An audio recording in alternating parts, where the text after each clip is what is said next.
Fabulous. Right. Good morning, everybody. I'm sure most of you, well, you all know me. I'm Eve Halliday, the Business Growth Manager at Cumbria Chamber of Commerce.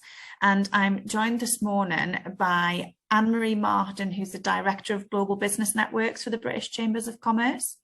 As a lot of you will know, both of you will know, obviously, Derek is a member of the Chamber, and at the Native Crowd, I'm not sure if you have had much to do with the international chambers, but we do have a very big network. So Anne-Marie is going to explain to us how we actually interact and work with some of the global network that we have at the British Chambers. So I'll let you kick off, Anne-Marie, and I'm going to figure out how to share this screen. Lovely. Good morning. Lovely to meet you. Morning. Morning. I'll tell you a little bit about me first before we kick into the slides. I am actually going to spend a bit of time telling you about the British Chambers of Commerce, because despite, the Chamber being a member, sometimes it's really quite difficult to know how everything fits together. So it'd be good to tell you a bit more about the British Chambers of Commerce itself, obviously our growing international network, and how it all fits in under this sort of umbrella that we lovingly call the Global Business Network. So in terms of me, sorry, I'm just going to minimize this a little bit. There we go. I'm the Director of Global Business Networks, as Eve has already said, and really my role has been in the last 3 years to grow our international footprint, to start developing our international strategy, and increasingly it's all about developing our international trade strategy and programs. So that's a big focus for me at the moment at the British Chambers of Commerce. We have a small team that's come together and is really focused on looking at what is that end-to-end offer to companies, predominantly in membership of the Chambers of Commerce that are members of the British Chambers of Commerce. So that's me, my background. I come from industry originally. I became involved in the world of Chambers of Commerce by being the founding CEO of a British bilateral chamber, the British Romanian Chamber of Commerce. I have quite a long background in Central and Eastern Europe, particularly in industry. I was born in Romania, which most people don't realize because I pretty much grew up in the UK, been here for a very long time. But that is the connection with Romania. I then became the CEO of the British Chamber of Commerce Network in Europe, and now at the BCC, looking after the growing global network and bringing that together with the UK network and driving trade between the respective chambers and their members. So next slide, please. Lovely, thank you. So I want to tell you a bit more about the British Chambers of Commerce itself. So we were founded in 1860. We have a long history for driving trade. And when I talk about the BCC, I'm talking about the network as well. So I think that's really important to know. We've been, as a network, providing on the ground practical support to help member businesses to trade locally, of course, nationally, but also increasingly globally.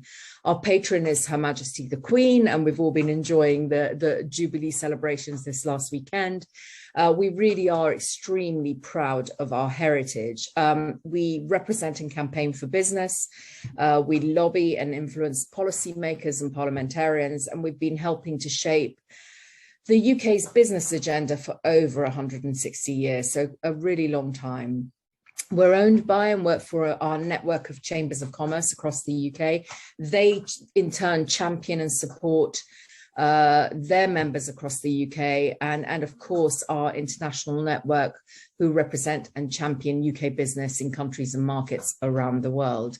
I would say that our unique perspective gives us that sort of unparalleled insight and increasingly unique perspective into British business communities, and we work with our chambers and our network to drive that change and provide support for companies, places and people to achieve their potential. Next slide, please. Thank you.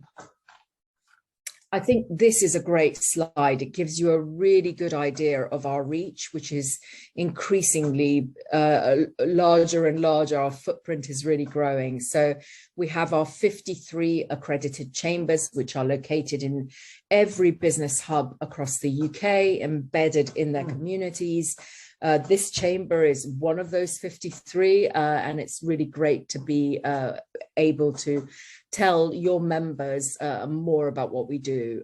We have our 78 and growing international British Chamber members located across every continent of the world. Probably the largest cohort, I would say, is Europe, but then closely followed by Asia Pacific, particularly in Southeast Asia. So, you know, we really are growing that footprint. Our latest member, our 78th member that's just come into membership, it hasn't even been announced, so hot off the press, is the British Chamber of Commerce in Japan. Clearly, these are really important strategic markets for the UK and UK companies looking to trade internationally. In turn, those chambers represent around 80,000 companies. In the UK, that's predominantly represented by the SME sector, with a smaller group of the big corporates. The international British chambers, however, are slightly different in the sense that I would say across the board, at least 50% of their membership is the large, sort of British origin, but you know, what is a British corporate these days, because it's quite a mixed bag, but it's the large corporate contingency, and then probably about 50% the SME sector in that local economy, in that local market. Our trade credentials, it's always great to see it in figures. I think as a network are second to none. 16 billion of trade facilitated each year by the network, with over 540,000 trade documents issued. And we now have our growing chamber customs brokerage business, which is delivered in partnership with the network as well. Next slide, please. Trade, huge, as I've already said, huge part of what we do. It's clear that more needs to be done to get greater numbers of UK businesses involved in international trade. You will have heard government talking about this a lot. Our research also tells us that the top two drivers for international trade for companies are that connectivity piece, you know, the face-to-face, getting together, networking, and of course, finding your trusted partner at the other end. In-market trade missions are still considered really valuable. And I think people are really, really excited about getting back to that sort of in-person, face-to-face connectivity piece that we've been missing for the last 2.5 years or so. The other part, of course, is that good, practical, relevant business support, training, market access and entry support. Really supporting firms to trade internationally is a core activity for the network, both in the UK and internationally and overseas. We know that firms that trade internationally are more innovative, likely to seek growth opportunities, and they're more resilient. Our figures in our research have shown us that, particularly over the last 2 years or so, despite some of the challenges that everyone's been facing. They, of course, are crucial for UK PLC as well. They create jobs and bring back money into the economy, into the exchequer, which is very much needed, particularly nowadays.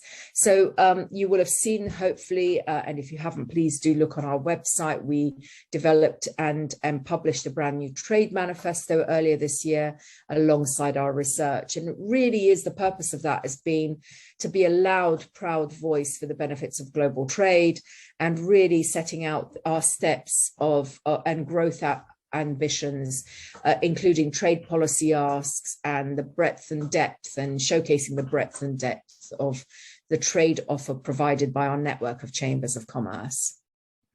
Next slide, please. And now to the nitty-gritty, what we call the Global Business Network. So the purpose, the Global Business Network is essentially the 53 UK chambers that I've already mentioned, together with a 78 growing international British chambers.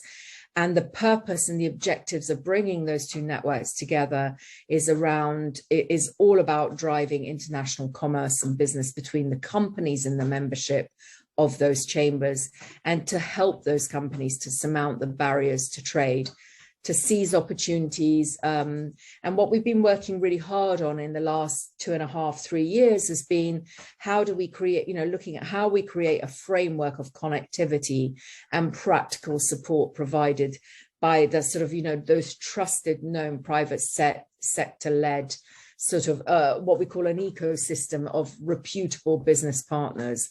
Generally speaking, our British chambers generally know their members really well and can hand on heart recommend them to any company looking to trade internationally. Next slide, please.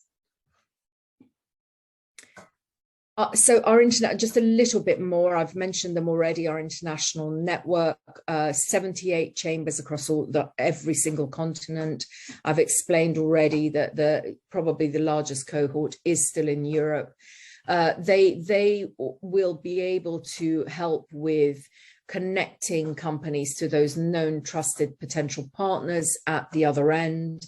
They can handhold companies and support them in market. And if they perhaps don't have that information that you're seeking as a company themselves, they definitely will know somebody who can support. So they provide, that sort of advice, in market opportunities, information, and that really important sort of navigation of the local business environment. It's something, we underestimate how diverse the world is sometimes, and actually having that sort of the foot soldiers on the ground who can provide that information is really, really helpful. They have a diverse membership of both services and goods companies. They're all really willing to share advice and provide those trusted connections. So the best way to really, really benefit from that is to get in touch with your chamber, because they will have access to that international network directly. They can make those connections on your behalf. And more recently as well, we've created a digital solution for the UK chambers and the international chambers to come together in a digital space where they can post those inquiries and opportunities on behalf of their members and ask questions and find out more and talk to each other. So it's really helpful to know that that facility is there for your chamber. So do ask them. Next slide, please. I thought it would be quite nice to show you some examples of the way things have worked out in practice. There are plenty more, but I picked out a few. You can see that, we've got some great examples of Myanmar and how they've worked with, have worked to start increasing the sort of imports into the UK of fresh products by working with the UK network. We've got Ghana and Cambodia. That's the other beauty of this international network, is that there is always the UK in the middle of it, at the heart of it, but actually they can work together across the world as well.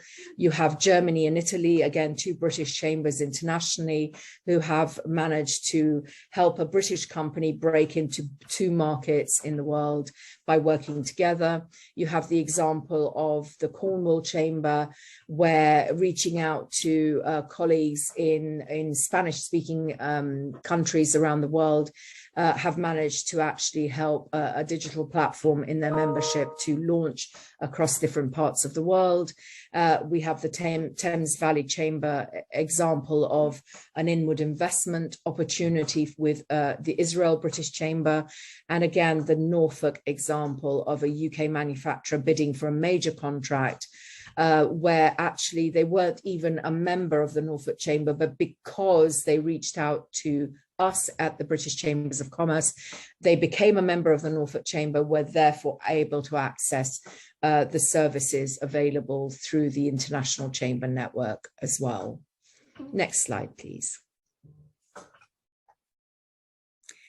So in a nutshell, what that actually means for you as a company through the Chamber's membership of the British Chambers of Commerce and being part of that global business network is that unparalleled insight into the UK business community and business environment, the access to international business know-how and expertise and that deep local knowledge, unrivaled experience, expertise and practical support of over 125 business communities regionally, nationally and globally. And within that over 125, I include the UK network, of course. Of course, access to a deep understanding of sector opportunities and strengths across those global markets. Thousands of new potential customers, both nationally and internationally, through that trusted ecosystem. And input, of course, much needed input and perspective internationally into our trade policy development, which is such a big part of the work that we do. Network visibility and profile, we have our extensive media and social media coverage, but of course we have our global events program as well. And again, today's event is a good example of that, where we partner with our network, with members in our network, with our chambers to organize global roundtables, trade fora, and of course, we have our flagship global annual conference, which is coming up on the 30th of June. And we hope as many of you as possible will be able to join us there. Thank you.